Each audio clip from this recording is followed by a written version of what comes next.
Mic check 1 2 2 2 2.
Mic check 1 2. Hey, yo.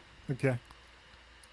Hey, everybody. Our discussion today is intended to provoke a conversation within our community of followers. And if you're in need of professional help, we encourage you to reach out to your local mental health experts, especially as many of these events are considered triggers among us in our community. So, with that said, this is the G Podcast, episode 131. And Memorial Day just takes on a whole new meaning in America this year, man. I'm here to tell you.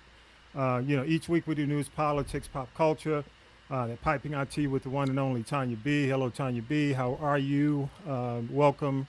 Thank you again for doing it. Showing up as you always do, doing your thing.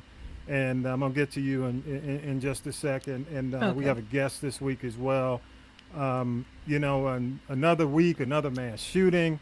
And this time I wanted to do something a little bit different. So I asked, someone to come in I've known for a minute. And we're going to refer to her as Life Coach Kim for the sake of the show. But her name is Kim Martin Raymond. She's a minister, certified life coach, author, host of the How Now podcast, which you can find on castropolis.net. And episodes streaming weekdays between 9 a.m. and 11 a.m. She's a wife. She's a mom. You a grandmom? Yes, I am. Yes, I'm a nana. All right. Nana, out of the one and only, as she speaks, you can hear the Brooklyn coming out. No matter how long she's been in the Brooklyn. It's Queens. It's Queens. Oh, I'm sorry. I'm a Queens queen. Sorry. But ain't they the okay? Here's the Southerner. Ain't they the same? Keep going. Keep going. All right. So, but I did ask her to come in because the typical response for most of the shows would be to come out and call people names, do some crazy stuff, go on the air and talk about these politicians that do nothing. And this week, with everything that's going on, amazingly, as we are in the process of burying the dead in Buffalo, this other situation in Uvalde, Texas happens. And I just wanted to do something with someone who deals with life. And the podcast is the How Now podcast. And And that's an appropriate question, because how do you deal with the now? We're gonna get to that in just a minute.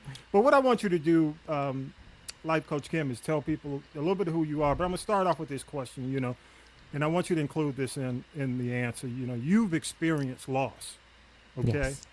personally, and not only that, but you've had a positive loss, which has been your weight loss journey, but on the negative side, you've experienced some deep loss. And tell us about who you are, and get into that a little bit, okay? Go ahead. Absolutely. Absolutely. Thank you so much, Tommy, for having me on the show. I'm glad to be here. Excited to, tap into and take a little bit of a deeper dive into the situations that we're seeing currently going on in and around us, our environment, our community, personally, professionally. It's definitely been a challenge. But again, as you mentioned, I'm Kim Martin Raymond. I am the host of the How Now podcast. And the podcast was birthed out of, the pandemic. And it was the question. It wasn't what now. We came to the realization that we were in a pandemic, that something happened. And it wasn't what now. The question became more how now. How do we navigate in this space that we've never been in before? This is the first time that something has happened to all of us consecutively at the same time. And we've all had a different reaction to it. Okay. The How Now podcast, before it came into being, I had my own business called Redefining You. And that was just helping people to align themselves, mind, body, and spirit. And that was birthed out of a tragedy that happened to me October 10th of 2009. I experienced the loss of my youngest daughter. I have two daughters, my daughter Christine, who just turned 34 this week, and my youngest daughter, who passed away in October 2009 as a result of a brain aneurysm. So she passed in her sleep. I came home and went to go and see about her, because usually she comes out and talks my ear off. And I was in the middle of my master's program. I was 39 years old at the time. So that following year I was going to be finishing my master's program. I was turning 40. Had some things going on. My oldest daughter had graduated college. She was empty nesting. I was in the process of my third divorce, and I just came home and went to go and see about my daughter. My oldest daughter was complaining of a sore throat. And so I was like, well, let me make sure she doesn't have strep. Sent my husband at the time to the store to get some toothbrushes. I was like, let's just switch out everybody's toothbrushes, make sure everybody's okay. And went into her room to see what color toothbrush she wanted. And she was on the floor, and she was like 6 feet tall. So she was very tall for her age. She always was sleeping on the floor. So that wasn't anything. I jumped down on the floor and I went to go and kiss her on the back and say, wake up, baby.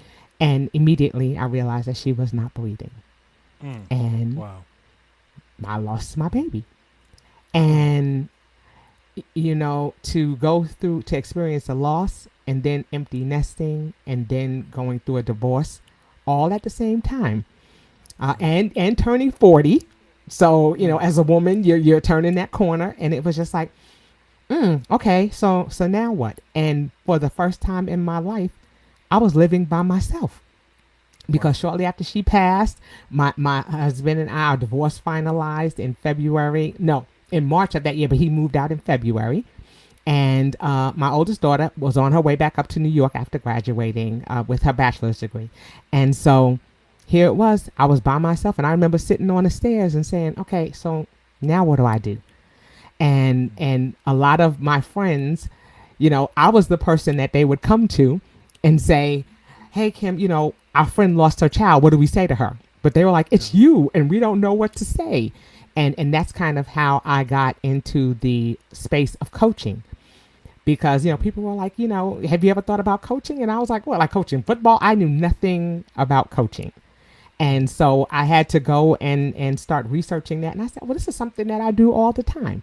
And that's kind of how the coaching piece came into being. And I've been doing that since 2015. It was a journey. It was not something that I was prepared to do. And so, that's kind of how it started. then like I said, how now came up with, the thought of, what do we do now in this space? I had to figure out what to do in that space of losing my daughter, because the one thing that I did know, of course, as a minister, I know that God doesn't make mistakes. So I said, there's a reason for my child not being here, and I'm not going to be angry about it. But anytime there's some type of tragedy or something happens in our lives, we have to begin to ask ourselves, or the question, why did this happen? And what is it that I'm supposed to glean from this? Because there's some type of action that takes place with every trauma that we experience. And our goal is for that reaction to be a positive one. But it causes us to do something. For a person who may not experience emotion, the loss of a child for them may be the first time that they've ever shed a tear in front of somebody outside of them being an infant. It moves us to some form of action. It moves us to some form of reaction. For some people, it may be advocacy. We have no idea what the situation that we're being, that we're being called to deal with is going to manifest, or how it's going to manifest. And so that's kind of what How Now is about. It's about creating a platform for us to move from, for me primarily, to move from a space of fear, okay? Because the fear of the unknown, the fear of something that we've never experienced, to moving into a space of knowledge, of wisdom, of learning. What is it that I'm supposed to do next? And how am I supposed to move from the space of fear without knowledge, so that I can make some informed decisions? And then Gotcha. you finally move to a space of where you can turn around and say, I've gathered information, I've learned from this, and now I'm willing to be in a space of reaching back. I'm empowered now. So Okay, now that's where the we got negative to. side of the loss, which you can definitely, when I listen to the Yes. podcast and I see you interact with a lot of your guests, and just Mhm. see, I definitely see you actually using that as your Yes. as your force to push forward. Now Yes. talk about recently the other loss, the I guess positive loss, Yes. the weight Yes. loss, and then we'll get into news with Syracuse Mike. But I want to mention this Absolutely. because I've experienced some of this type of loss when it comes down to, what you're about to talk about, and it does Right. change you. I mean, it adds a new dimension in terms of how you face life. But talk about the positive loss now. Absolutely, absolutely. I'm happy to do that. Okay. As of September of last year, I started out at 238 pounds. I had been as high as over 300 pounds at one point in my life. I was diagnosed with diabetes in 2000 and was over 300 pounds at that time. Lost 100 pounds because I was scared to eat anything because I didn't know anything about diabetes. I didn't want to lose my toes or my elbows or my knees and shoulders. I said, wait a minute. So I just stopped eating everything and had lost some weight. And then when I experienced the loss of my daughter, I picked up some weight. I was traveling for work at the time and just really held on to, I stayed in at 250-pound range for quite some time. And then just in September, fast forward to September of last year, like I said, I was 238 pounds and just was tired of not feeling well. I just did not have a sense of wellness. I did not feel well. I felt sick all the time. I felt lethargic. I felt like I couldn't move. And I was like, what is going on with me? I need to do something different.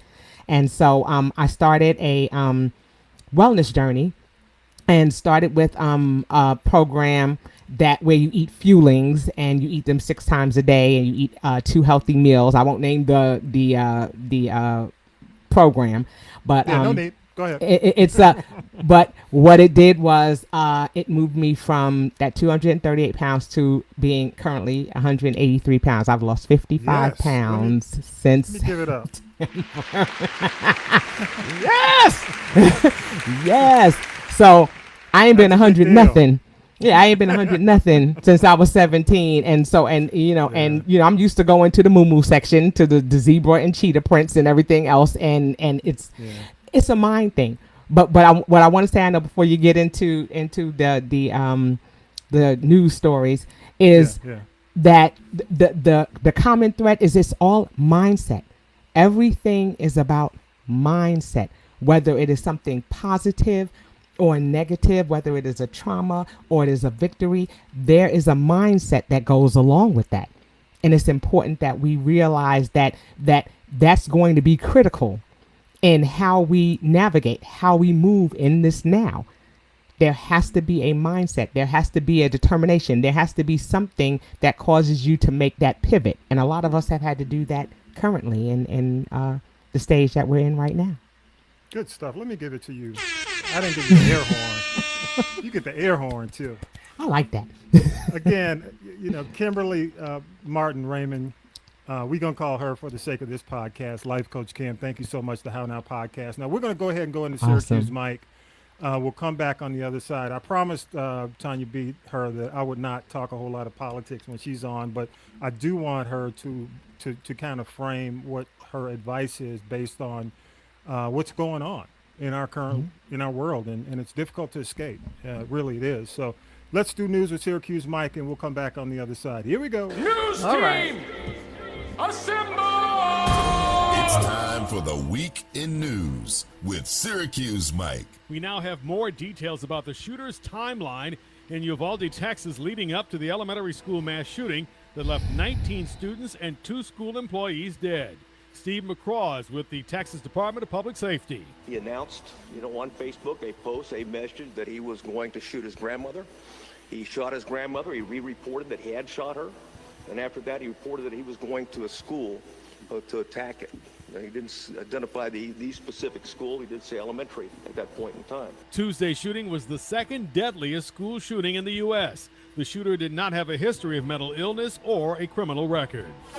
A ton of questions remain about the elementary school shooting in Uvalde, Texas. Several questions were addressed at a press event yesterday. We now know that the 18-year-old shooter entered Robb Elementary through an unlocked door. But why did it take about an hour for law enforcement to move in and deal with him?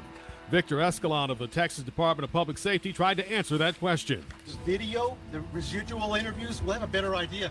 Could anybody have gone there sooner? You got to understand, small town.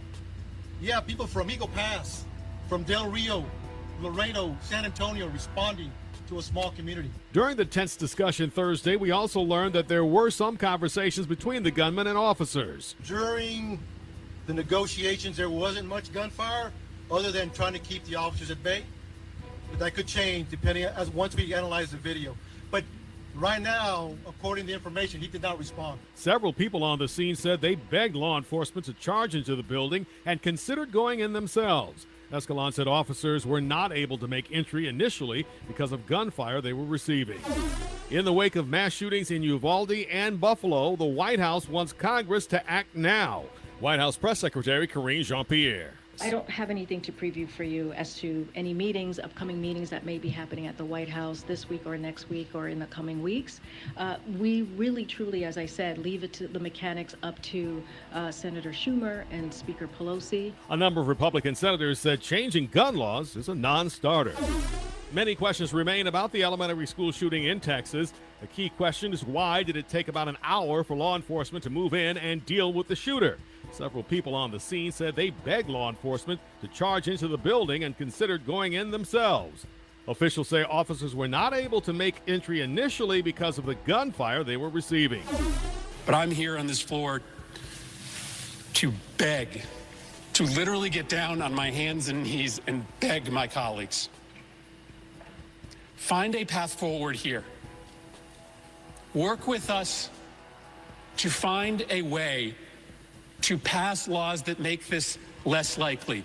By doing something, we at least stop sending this quiet message of endorsement to these killers whose brains are breaking, who see the highest levels of government doing nothing, shooting after shooting.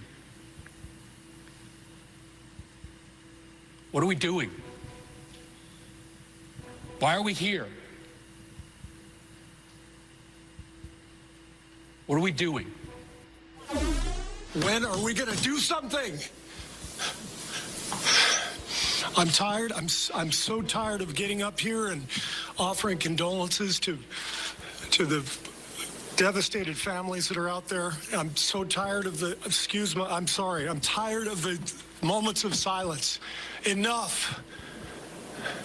There's 50 senators right now who refuse to vote on H.R. 8, which is a background check rule that the House passed a couple of years ago. It's been sitting there for 2 years. And there's a reason they won't vote on it, to hold on to power. We can't get numb to this. We can't sit here and just read about it and go, well, let's have a moment of silence. Yeah, go Dubs, you know. Come on, Mavs, let's go. That's what we're going to do. We're going to go play a basketball game. And 50 senators in Washington are going to hold us hostage. Yeah, this is the number to your, if you want to call Congress, which I plan on doing, and I'll mention this at the end of the show as well. The number is 202-224-3121. That's 202-224-3121. And, you know, regardless of where your congressperson, your representative stands, call them. And what I used to do is I would put a reminder either on my Alexa, or I would put a reminder on my calendar reminder every week. So, you know, just to remind myself to call them. You know, because as things change, you know, as some of the rhetoric starts to calm down, we forget. And I think it's important that we not forget. So put a reminder somewhere and just remind yourself to call every single week. And call, I mean, regardless, you should call. And I just hope, and I'll mention it at the end of the show, and I'll make sure it's in our podcast notes. But again, thank you so much, Syracuse Mike. And by the way, Syracuse Mike is going to be coming on the show sometimes within the next few weeks. You know, when Tanya B is taking her break, I guess, you know, we'll sneak Syracuse Mike up in here and talk about the news of the day. And just looking forward to having him on as well. But you know, again, Kim Martin Raymond is in the building with us from the How Now podcast. And you know, this has really been a great conversation, Kim, Life Coach Kim. Really appreciate you taking the time, especially this Memorial Day weekend. But you know, we discuss a lot of heavy topics, you know, of course, on this show, on the podcast. And, you know, I don't shy away from it. We try to balance it. You know, we try to give some of the stuff that we can levity. It's kind of tough, you know, to take this in a upbeat, you know, light moment with what's going on. But, you know, given that, you know, how can people find balance and deal with the heaviness? Because you and I, we were having a conversation, Kim, about dealing and not being apathetic and engaging without doing just the opposite and sticking your head in the sand and say, I don't want to deal with that. I don't want to talk about that. Because I get that. Let me tell you, I get that a lot from people. When people find out I do a news and politics podcast, oh, I don't want to hear it. I don't do news politics. Oh, Absolutely. No, oh, no. How do you, because we need to be engaged. So how do you, the need to be engaged versus protecting yourself, how do we do that? Well, the thing is that, you know, when people think, like you said, about politics and things like that, we've been told, you know, don't speak about politics and religion. Don't get involved in situations like that. Those topics are so heavy, and there's so many layers to it that some people feel a sense of overwhelm when you start talking about politics and getting into things. So they tend to, like you said, they tend to stick their head in the sand because they don't want to have to deal with the levels that are involved with that. The one thing I want to do is applaud you for at least, you know, putting out that number, because, you know, when we give a call to action, we say people need to do something and we don't tell them what to do. They don't know what to do. And so what tends to happen is they're just operating out of a space of what it is that they know. And if they don't know anything, then they stand down. And so it's important that, you know, I'm not a person who is attached to my television. I very rarely watch television or listen a lot to the news, and that's just being transparent. But I at least want to know what's going on in my community. I at least want to know what's happening, even if it's on a small level like this. That's why it's important to have platforms like this, so that people have some level of being informed about what's going on around them. There has to be a balance. Okay, just like let me say this, Life Coach Kim. My why is this, and I hope other people will understand and maybe engage news and politics a bit more. My why is the next generation. My why is my kids, or you know, the kids within, you know, my circle, within, you know, my reach. Because my parents, our generation, our ancestors prior to us didn't intend for things to be going on that are going on now. If our ancestors were alive today and they saw all the things that we're dealing with, they would I mean, they're always with us, but I'm just saying if they could speak to us, they'd say, "What are y'all doing?" So my point is, we should be thinking about the next generation. I do. When I think a lot of these issues we bring up, this is about our kids. Because if you have kids in school, you have kids, you have nieces, nephews, godchildren, grandchildren in school. This is not a good time. Go ahead. I'll throw it back to you. I just wanted to let people know the why.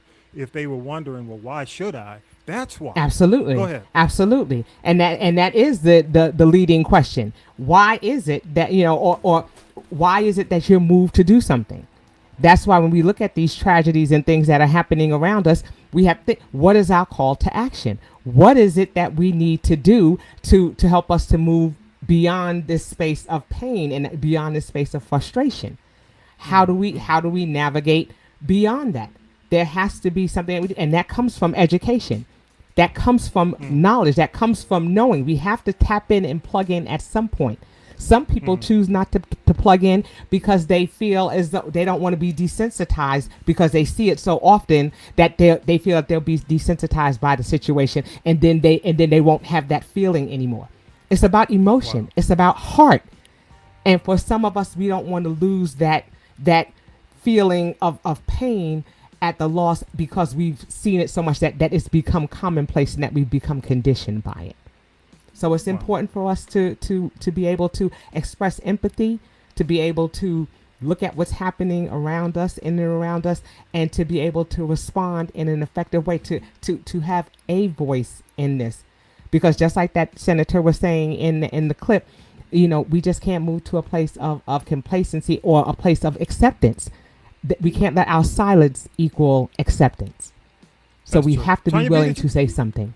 Tanya B, if you have a comment, feel free to jump in. Yeah, no, I did have, I guess, a question for the most part for Life Coach Kim. And my thing is, like you were saying, I found myself not wanting to watch the news. I did a whole lot of Netflix, and I just wanted to look at something that wasn't about the situation that would make me laugh. And, and my question is, and I see that they're sending mental health professionals down there to Texas. They're sending the service dogs and things like that. And I want to just say shout out to Matthew McConaughey. That's actually his hometown. And he's like, he's like, I'm done. But my thing is, you have a situation where you have law enforcement that I think they were just ignorant. But that's just my comment. I'm going to get back on track. Focus. My thing is, just like when somebody passes away, people come around, they bring chicken, they bring food, they stay around, they give you a card, maybe give you, slide your little money here to help with the bills of having to bury your loved one. And I know that there's been a lot of money raised for that, for the families. But, I always look at, okay, what happens after everybody goes home? These people are not going to stay in Texas forever. And I think that, just the people who are involved and directly affected, yes. And then, there are people who may, be friends of these people. Somebody probably knows somebody somewhere that has a connection to this tragedy, as well as Buffalo. Okay, so now, the tragedy in Buffalo is not a headline anymore. They buried the last person, and then we've got Texas. And, my concern really is, just, the people in general. Again, the people that are there are going to be triggered for the rest of their life. They're going to be healing for the rest of their life. Hopefully, they will, do it in a positive way. But, what I think about this, because I'm the person that comes around after everybody, I'll be there when you want to bury somebody. I'll make you a cake. I'll cook. Tommy B, you know that. I'll do that. I will do. But, I also I'll get a condolence card. I'll send it a month or so after that. And I've had people tell me, thank you so much for reaching out to me. And now everybody's gone. The chicken's gone. And, when the chicken is gone from Texas, when the chicken is gone from Buffalo, that's right. I don't know if there are services in place to help these people cope. Because this is going to be a lifelong trigger. Exactly. It's going to be lifelong. And you make an excellent point. How do you explain this to your kids? How do you explain it? I have a friend. I'm sorry, one more thing. I have a friend that has a daughter, a granddaughter. I'm sorry, who is the age of these children. And I said to her, I said, "Have you talked to Melly about this yet?" She's like, "No, I haven't. I'm not sure how to." And I've kept the TV off so that she won't ask me. But there's gonna come a time when parents, guardians, whatever, you're going to have to explain this to your kids. They're going to ask you. So I know that was a two-pronged question. What do you do after everybody goes home? And what happens when kids start to ask questions? I'm gonna throw that to you. Go ahead, life coach. Yeah, answer that. Right. Okay, and you make a very valid point, Tanya B. And I mean, even speaking from my own experience, when I lost my daughter, it's difficult because yes, everyone is around you when you're experiencing that grief in that moment.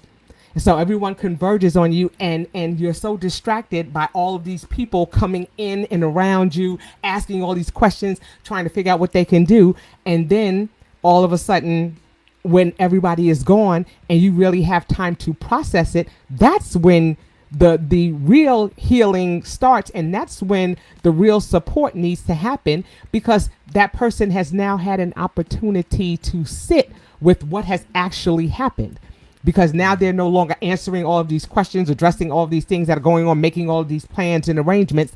That is the time when we need to reach out. That is the time when services need to be provided. Just like you said, that month later, when someone has had a chance to actually sit down and process exactly what has happened.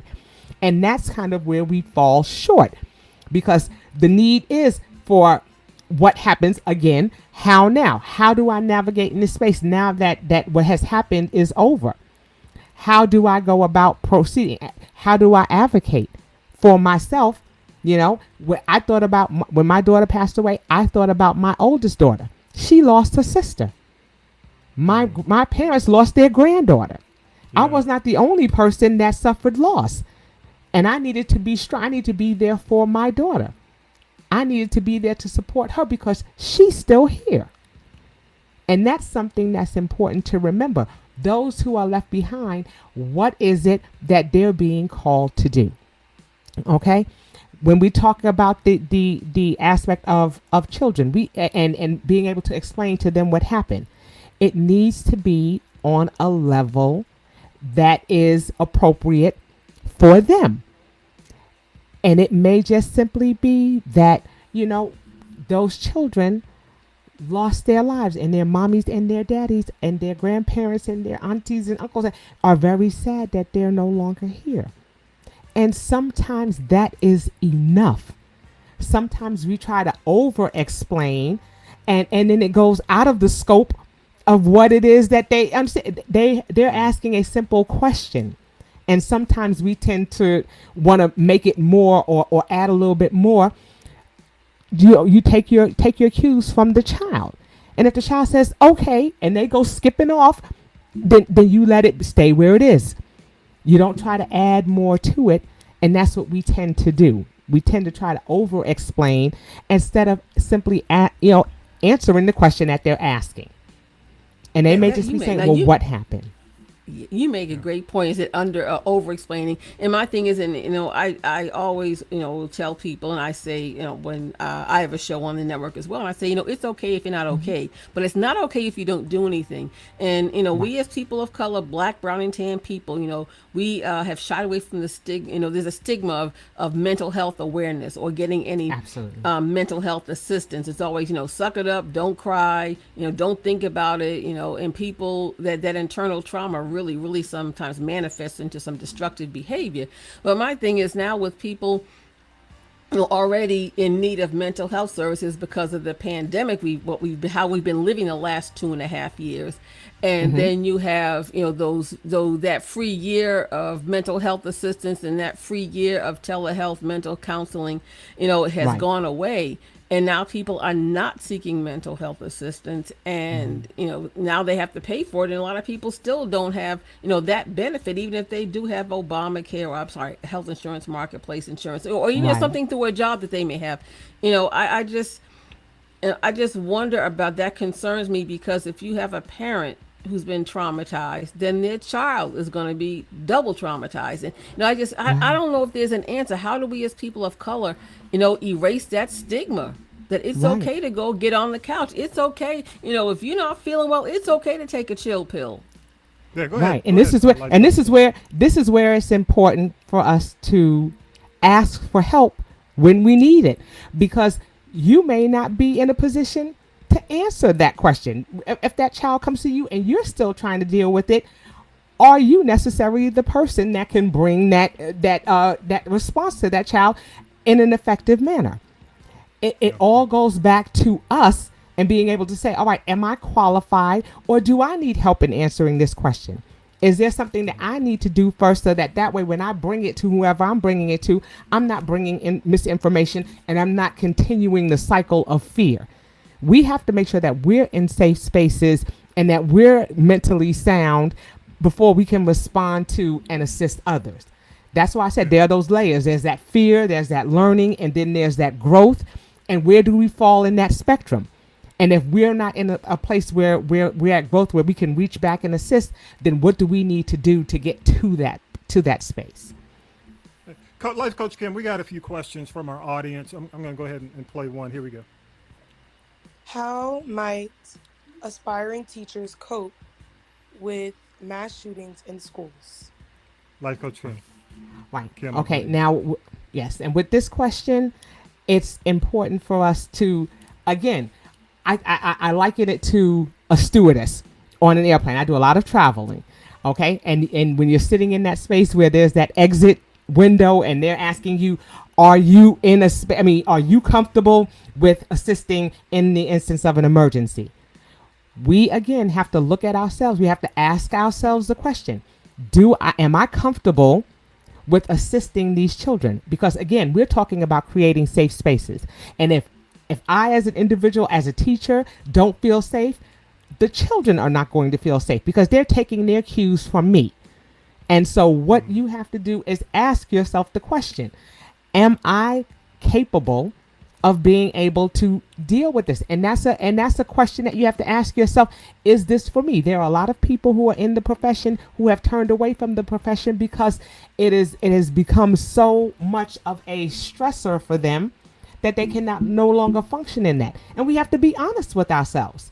If we are not in that space of being able to assist, or we're not in that space where we can ask for training, or we don't feel supported, then when a situation arises, we're not going to be able to respond in the way that we need to. So it's a matter of at first asking yourself the question, am I capable of handling this situation should it transpire? And if I am not, what are some of the steps that I can take? Who can I speak to in administration and say, okay, I need to go through monthly drills. I need to do things that are going to help me to feel competent to be able to do what I need to do in the course of an emergency. Do I have the tools? Do I have the mental capacity? You have to ask those questions and be honest about that. Not just wait until a situation happens and then you're scrambling and then children are running behind you. What are the things that we're doing to make sure that we are in a place of being able to assist when it's necessary? Do I have the mental capacity to do that? And for some, the answer may be no. Good answer. Good answer. Let's do another question. Take another audience. Here we go. Hi, I'm the father of 2 young adults, and in this post-pandemic, highly polarized, socially engaged America, how do we parents better cope with the evolving landscape of parenting? For example, we have this mask on, mask off issue. What is it to be considered conservative and faithful? The legalization of marijuana and hookups versus relationships when it comes to dating. Any information you could provide would be appreciated. Thank you. Whole lot in that question, but I'm gonna let you Yes. sum that up. Lord. It's a loaded question. Yes, It's it a is. loaded But question. Go ahead. but the one thing that is important for us to remember, especially when we're talking about children of any age, is to never take away their voice. As parents, as educators, we tend to want to nurture and we want to protect, and so we tend to speak for and stand in the gap for our children. The one thing that we want to be mindful to do is to empower our children. So when things like this arise, he said young adults. So when situations like this arise, we want to ask them, What is your opinion on this? What have you heard about this? So that way we can see where they are, so that we can meet them in that space. But we also want to find out why. As children, and having children of my own, what do they always ask? Why? All they want to know is why? Now we're turning the tables here and asking them, why is it that you believe what you believe? And it's important for us to ask our children these questions because they're not always going to be with us. And we want them to be able to go into spaces and to articulate why it is that they believe the things that they believe. So if it is something that they are not familiar with, that's where it's creating that conversation as parents that we can have with our children and say, okay, I'm not too familiar about this topic as well. Now we're going to go on this journey together to learn more about this, so that way when somebody asks you the question, you can come back with a response for them that's going to be based on what you've learned, what you've heard, what you've experienced, and now you can stand firm on that moving forward. It's all about education. It's all about it's all about asking them why. In their studies, if they ever go into their doctoral programs, anything that they're choosing to do, they're going to be tasked with asking why it is that they believe what they believe. And we want to start that at a young age for our children. Start asking them why and having them articulate why it is that they believe what they believe, not just because. Because I think about our generation, we did things because Nana said so. Or we did things, we didn't ask any questions. We just did it because we were told to do it. You do it. No questions asked. Now in this society, we didn't want the belt. Okay, I didn't want the switch. I didn't want none of that. But switch, hello, yes. Okay, the switch, none of that. We didn't want none of that, of that. But it's important. Boomerang. That's it. Everything, whatever was in the kitchen, right? But the bottom line is right. That's it. But the bottom line is giving people the vocabulary, giving them the words that they need. And let them explain why. Why are you asking questions? Why do you believe what it is that you believe? So that way, anywhere that they go in this world, somebody asks them a question, they're able to articulate it for themselves. We have to learn to empower our children.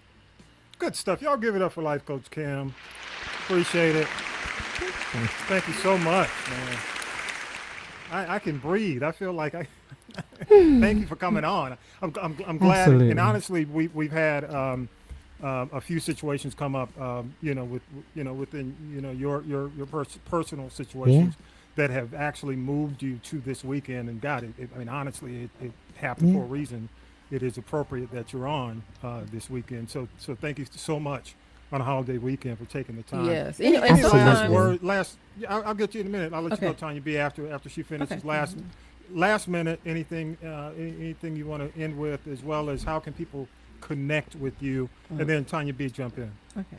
Absolutely. The one thing that I want to leave with everybody is a quick little story, and it's called impact over intention. Okay. Say I have a hot cup of coffee and I walk by Miss Tanya B and I trip and I spill that coffee on Miss Tanya. Okay. It was not my intention to hurt her. It was not my intention to spill that coffee on her, but it left a stain on her clothes, and it may have possibly burned her and left a mark on her. So I just want people to be mindful that it may not be your intention to hurt or harm somebody, but what are you going to do to help in the healing process for that person? Mm-hmm. How are you going to help to remove that stain? How are you going to help to dress that burn so that the next time I walk past her, she's not jumping thinking that I'm going to do what I did to her the first time again? What is it that we're going to do? It is the impact over the intention. It may not be your intention to hurt or harm, but think about the things that you're saying and doing to others, and what you can do to repair that relationship or restore that relationship to where that person knows that if anything happens, they are comfortable in knowing that you're seeking to be a part of the healing process and not the hurt. So I just want people to remember that impact over intention. Think about the things that we're doing. If they want to get in contact with me, they can go to my website, www.hownowpodcast.com, or they can go to my link tree, which is, tr.ee/how-now, and they can find out all things Kim, my books, my website, my email, all that good stuff. It's right there. Good. Good deal. Tanya B. Thank you so much. You know, I I thought just you- want to say thank you for coming on, because I think it's also just healthy and sometimes healing and therapeutic just to have these conversations, you know. Absolutely. And, you know, and just to, not to vent, but just to speak your truth and just, you know, because when you're in a situation where you live alone, you don't always have someone to talk to every day. You don't always have that socialization, you know, or that, you know, that a listening ear or just someone with an objective outlook. So I say thank you for that, you know. And also, again, I just say to people, you know, it's okay if you don't feel okay, but, you know, it's not okay if you don't do anything. And I just hope that, you know, it's always like, when is it going to stop? When is it going to stop? And you know what? I say, I don't know if it's going to stop until one of these politicians who's out here taking money from the NRA, and I gave Tommy B the list, you'd be surprised, you know, some of them, who some of them are. I think until it comes into their backyard, or until they feel the impact of their inaction with these gun control, a lack of gun control laws, that's the only thing I think that can be a trigger, you know, to start, you know, to move things into, you know, a realm of change. Because as long as these people are taking, you know, there are some that are doing this for what I call peanuts, and there are some people that are getting millions, and just those millions that they get from the NRA is enough for them to sport up their wife, let's call a thing, their side piece, their kids and their grandkids, and that's just, you know, one of their income streams. So, you know, what did the OJ say back in the day?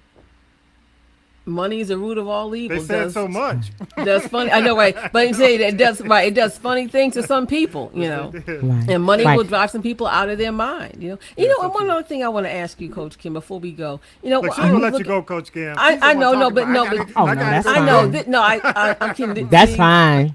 See, don't give me no She's PTSD. telling me I got to go cook. I'm here for it. I'm here Okay, for no, it. no, just, and I want people to understand. I think about this, and I'm like, you have this young man in Texas, you have that young man in Buffalo, and you have, let's go back to the Columbine kids and the Sandy Hook kids. Where in the Sam, I say this, where in the Sam Hell Hill are these kids' parents? Why is there no, I know they're probably embarrassed, I get it. They're either in denial, I get it. But they got to step up and be accountable, because these are your children. And how do you have your head in the sand? In my culture, you don't go in the house and shut your door and say, don't invade my privacy, because this is not your house. You know, you'd be like Ricky Smiley and take the door off the hinge, okay? Many times the door has been off the hinges at my house. Right. I don't understand what these parents, like the lady of this kid in Texas. Oh, he would get mad sometime, but my kid's not a monster. Lady, your son killed 21 people and shot his grandmother in the face. He's not a monster. Show me what a monster is. Hey, Okay. can I'm I done. say, I'm going to say this, y'all. I'm going to leave it at this. And I hope that eventually the parents are responsible or held responsible eventually in a lot of these cases. I mean, I think if the parents of these kids, when they find out that their kids are doing this, if they know that they could potentially go to jail as well, then maybe they'll step in and make more of an effort. Now, I don't know. Absolutely. But I think so many of these parents are kind of looking at it from a standpoint, well, he's 18, you know, I was going to kick him out anyway. But eventually, you know, I think, and I'm just going to say this, it's almost like being an accessory, you know, or an accomplice. Aiding and abetting. If you knew, if you saw him killing dogs and puppies in the backyard when he was 7, you know, then you knew there was a problem. But I'm gonna leave it at that. I know, you know, Life Coach Kim, I know you got a role. I want to give you your props. Thank you so much. Thank you. Can Can I say? not let you leave? I was gonna say one more thing. I know that this is Mental Health Awareness Month, and so I just wanted to put out there to make sure that people check in with NAMI too. You know, the National Alliance of Mental Illness. They have free crisis counseling and things like that. So make sure that you go to, you know, NAMI.org just to, you know, as a point of reference. We have to be able to put things out there so that people know where to go and how to move forward. So thanks again. Life Thanks Coach for the Kim, opportunity. thank you so much. Thank you. Thank you so much. Let's take a break and we'll come back. Life Coach Kim, I'll make sure your information's on in our podcast Absolutely. notes for the week. And, Thank you. And we got to have you back. Make sure, I'm going to talk to you about coming back. You know, Absolutely. and doing something with us occasionally. So, all right. Thank you so much. Let's take a break and we'll come right back. Here we go. Thank you. Thank you so much, Tanya.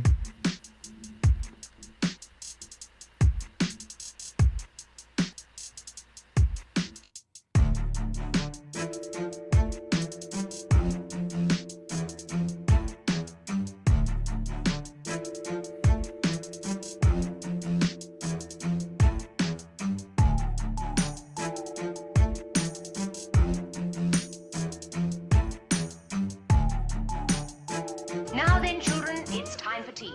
It's tea time, y'all. Sipping the tea with Tanya B. Yes, yes, yes. You know what time it is. She is here.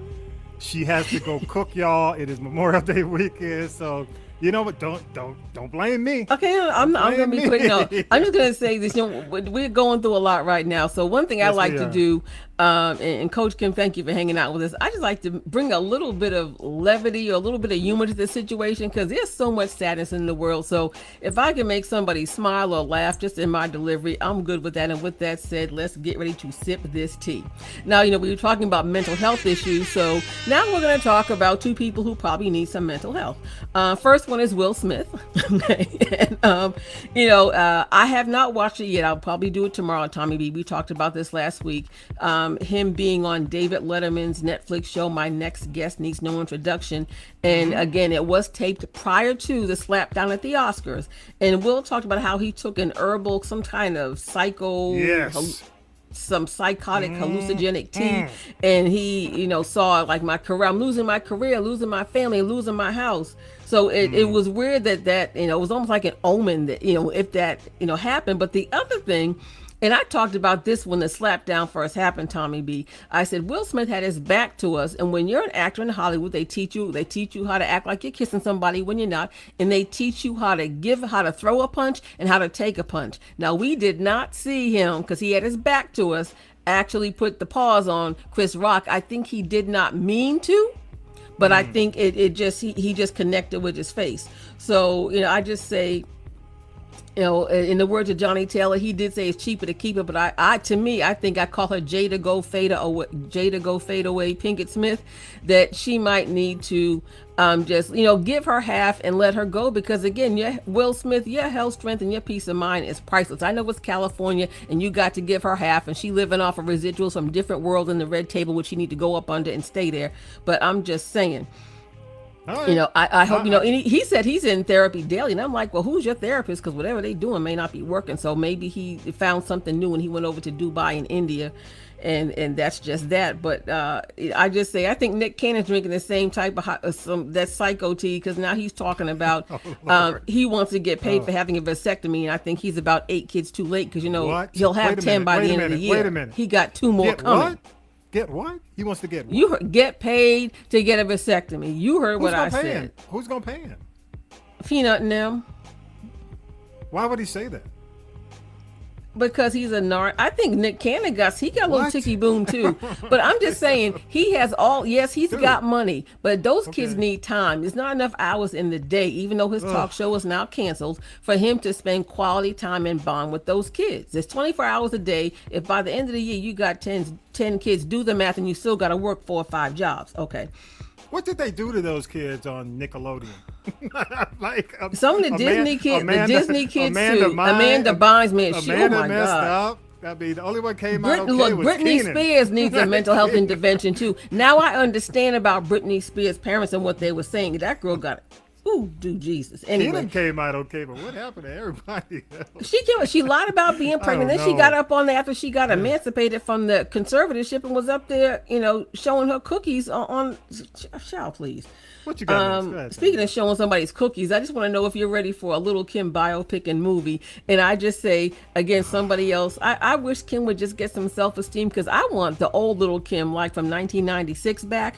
Now, will she talk about, in the course of this book and this biopic, will she fess up to all of the plastic surgery that she's had? Will she fess up to what really went down with Biggie? Will she talk about, she claims that he made her terminate pregnancies? And will she talk about the multiple physical altercations that she had with Faith Evans when, Biggie and Faith were married? So we'll see what happens. But do you know where it's going to be? What network? Probably A&E. They got to. If it's A&E, if it's those types of cable networks, they're not going to really go down in the weeds. That needs to be like on Hulu. Like I'm talking about Hulu. Maybe it'll be on the maybe the FUBU network. There's the new like For Us By Us. Who's going to take it? The reason I say that is because they're limited when they do like Bravo, some of these other networks where they really can't, because they can't really show or say what they need to show and say. You know, it's sanitized. Well, there might be a way. It's just like, is she going to talk about that time she was at Hot 97 and that rapper named Gravy, who played Jamal something or other. He played Biggie in the Biggie movie. You know, that whole thing about her, and you know, she saw those people get shot and she wouldn't snitch, and she went to jail and the whole thing. So she's got an interesting story. So we'll just have to see. I just hope she hasn't missed the moment, because if you ask most of the generation that would really want to watch it, you know what I'm saying? Well, it's us. You know, it's Yeah. us. But don't forget, now that you know, Little Kim has a very large international. She actually has Yes, a she large does. Caucasian following. So I don't know. So we'll But just let me have say, to you see know who about I that. really want to hear from? I Who want you to wanna hear hear from I want to hear from Foxy Brown, because That's another. See, all you know, what is that was some I don't know. mental I mean, health Foxy issues, Brown, Coach Kim? Foxy Brown was not as transparent as Kim, and there's a No, lot. but you know what? Foxy Brown didn't cross. Let's call a thing a thing. Foxy Yeah. Brown was not in that group that crossed over like Little Kim did too. So Foxy Brown would be like, she might be on Clio TV, because she wasn't. She just wasn't a mass appeal artist. Let's call a thing a thing. Okay, all right. I'm just wondering. Go And ahead. then, if anybody cares, Jesse Smollett, he got out of jail, not jail. It's a difference, Coach Kim. Not jail. He got out of jail, and now that he got out of jail, Jesse got a job, y'all. He got a job. He got a job, Tommy B. If anybody cares, Come on, y'all leave Jesse alone. if anybody cares, he's got a movie on BET Plus, not regular BET, and I'm sure Yeah, ain't paying yeah. for that. It's called B-Boys. He's co-producing and directing this movie, and it's about two guys from very different walks of life who culture clash and then fall in love. So let's just keep that movie. Doing it for Pride. Now- What is it, Pride Month? well, yeah, presentation? Doing yeah. it for Pride Month. What he do it because he got to pay his attorneys. That's why he doing it. Yeah. Now, I got some church scandal up in here. I don't know if y'all ready for this, Uh-oh. Jelly. Uh-oh. Close the wig. Stay I away from the don't windows. look. I Stay away from don't the- make I don't make up the news. I don't make the news. I just report it. Let me close the shades. Let me get away from this window. I'm gonna cap this off with allegedly. So Get we away don't from this get lightning. allegedly. Cora Jakes, the daughter of mega pastor T.D. Jakes. She got married recently, and she and her You husband say that adopted. bad about TD. Go ahead. Look, he ain't. He's like, he don't Ready, have a get ready, dog. get ready. He don't have a dog in this fight. Cora got married to this gentleman, and they just recently adopted 2 children. Now, her husband was the head of the ministry with the youth and the children's down to the church, but then they had to take him out of there because he got caught up in some mess, and you can fill in the blank. And he is in jail. Like Jesse Smollett was. He's in jail, and the bishop, Smith, First Lady Sarita and Cora, they are not bailing him out, and there's an allegation that he actually violated one of the adopted children. Oh, no. TD, like Shaka Khan said, No. ain't nobody bailing him out. He is in jail. I'm not But you putting know, no. hey, Hey, Tanya look, B. ain't nobody putting no money on his books. What? You know the PKs though. The PKs always. He's the husband. Look, no. But what I'm saying is, he's married to. I know. The Yeah. The PKs always attract drama. They done I know that. That is many, true. I know That is so true. many reformed PKs. Woo, don't we all? But yeah, can you believe? Yeah, he So in many jail. reformed Like I said, PKs. they Yeah. can't even call Shaka Good Khan. luck. Ain't nobody bailing him out. What else you got? The other thing, here's my thing. Everybody's all up in arms about Jamie Foxx. Everybody knows that the actor has a certain type of woman that he seems to gravitate towards too, and that he's one of the kings of being down with the White. swirl. So why people are so up in arms about him being on top of the Becky with the blonde hair on the boat? I mean, what's the big deal? I said Jamie Foxx has not been that close to a white woman since he played Ugly Wanda on In Living Color. And if you're looking for him to be with a woman of color, that ain't happening. So I mean, That's what I'm saying. you know what? Who cares? And my other thing is, I mean, he used to date what was her name? Tom Cruise's ex-wife.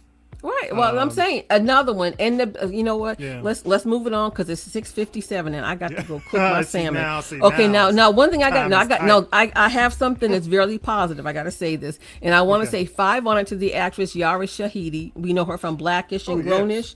Grownish. Just this week on Thursday, she graduated from Harvard University. So mind you, she was working while she was going to school. Hallelujah. Okay. Yes.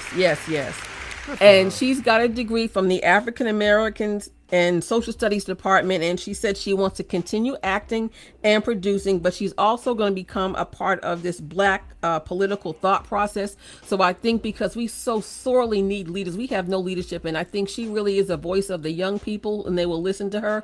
So she's going to continue to do that. And our Black and brown communities desperately need leaders like her and people who can speak intelligently and know what they're talking about. Hello? So I say, like Barack Obama said, can she do it? Yes, she can. And I'm done. 5 on it to Yara Shahidi. Good stuff. Let me give her applause one more time. Please. All right, y'all. By the way, The Man Who Fell from Earth is back this week. Definitely another good episode. It's on Showtime. In addition to that, I got to give it up, man, because everybody had written him off, man. I got to give it up to Tom Cruise, man. Tom Cruise and Top Gun Maverick came back with a vengeance, boy. It was like $180 million this weekend. I got to give it up because y'all were talking bad about Tom. No, because he was being greasy, and he did not do this by himself. There's a whole bunch. Got shout out to Jay Ellis and the other people that look like us in the movie too. Absolutely. I mean, I'm saying collectively though, that movie wouldn't have gotten made if he wasn't behind it and pushed it to get it made 36 years later, after the original Top Gun. So Sparkle wouldn't have gotten made without Whitney Houston putting in her last little couple of coins. What? I said Sparkle wouldn't have gotten made unless Whitney Houston put in her last little couple of coins with TD Jakes. What? You know what? Get off. What do I say? It's Sunday, so I'm just gonna say get off my phone. Okay. You need to go cook. Coach Kim, you see, I got PTSD from y'all. See, I'm the only female on the show now, Coach Kim, and they tried. That's all right. Intervention. No, I'm here for you. They don't want. Look, Coach Kim. They don't want. They don't want none of my smoke. I'm good. She trying to go Amber Heard. She trying to go. See, you know what? Wow. She trying to go Amber Heard on me now. Wow. You know what? Yeah. I ain't Johnny Depp. Amber Heard. I'm gonna tell you what Amber Heard, but I'll leave that to the jury. Oh man. Don't talk about Amber. Don't you talk about Amber Heard. Anyway, y'all. Hey, again, make sure you go to All Things G. Go to This is the G podcast on castropolis.net. You can click the G podcast. Everything is there. The stream, social media. Also, you heard a couple of questions from a few of our followers, our audience, the G crew. You can go to our page and you'll see an opportunity, an area there where you can ask questions or give feedback to Amber Heard on the show. All you gotta do is go to castropolis.net. I'm joking. Cold-blooded. Cold-blooded. You could call me Halle Berry. You could even call me. I know. Oh, Jesus. No. Anybody. You know who just what? Squat and leave poo in the bed. Who knows? Oh, they said it wasn't hers. It was the dog's. It was the dog's. Okay. All right. The dog did it. He ate my lunch and he went and he. That's what they said. I think something like they said he had eaten some weed or something. But go ahead. I'm sorry. Oh, Lord. Wow. Go to don't forget the number for the Congress, the congressional switchboard is 202-224-3122. Let me read this again. 202-224-3121. I'll make sure that's on the notes page, on our podcast notes page, 202-224-3121. And with that, y'all, episode 131 is in the can. And I'm going to do a little different. I usually say peace, but I'm going to say power to the people. Power to the people, y'all, because we got to take back our power. I mean, absolutely. And use our voices. I grew up around Panthers. That's right. But power to the people means a lot and should mean a lot to you. We can't let these people who we send to office hold us back. So power to the people. And with that, episode 131 is done. It's in the can. Thank you, Kim Martin Raymond. Thank you so much, My Tommy pleasure. B.